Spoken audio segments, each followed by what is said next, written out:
ఇప్పుడు షోరూమ్ నుంచి వెహికల్ కొనుక్కునే ముందు మనం ఇన్సూరెన్స్ కోసం పెద్ద మొత్తంలో ప్రీమియం వాళ్ళు ఛార్జ్ చేయడం మనం చూస్తుంటాం. ఎందుకు ఇంత డిఫరెన్స్ బయటికి షోరూమ్కి? మనం దీన్ని తగ్గించుకోవడానికి అవకాశం ఉందా?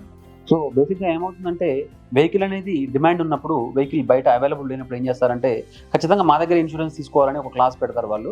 సో ఆ టైంలో మనం ప్రీమియం తగ్గించుకోవడానికి కూడా అవకాశాలు ఉన్నాయి. అవి ఎలాగంటే మనం కొత్త కారు కొనేటప్పుడు మన దగ్గర ఉన్న పాత కార్ని అమ్మేస్తాము.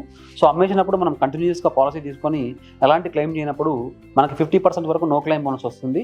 సో ఆ నో క్లెయిమ్ బోనస్ ఏదైతే ఉందో మన కన్సర్న్ కంపెనీకి వెళ్ళేసి ఆ no claim bonus recovery letter అనేది మనం తీసుకొని డీలర్కి సబ్మిట్ చేసినట్టయితే మనకు వచ్చే ఇన్సూరెన్స్ ప్రీమియంలో 50% వరకు నో క్లెయిమ్ బోనస్ అనేది అప్లై అయ్యి చాలా వరకు మనకి ప్రీమియం అనేది తగ్గించుకోవడానికి అవకాశం ఉంది. సో కొత్త కార్ కొనేటప్పుడు ఖచ్చితంగా no claim bonus recovery letter అనేది డీలర్కి సబ్మిట్ చేయడం వల్ల మనం చాలా అమౌంట్ని మనం సేవ్ చేసుకోవచ్చు. సో ఇలాంటి ఇన్సూరెన్స్ రిలేటెడ్ మరిన్ని వీడియోస్ కోసం మన ఛానల్ని చూస్తూనే ఉండండి. Please do subscribe secure insurance services. Thank you.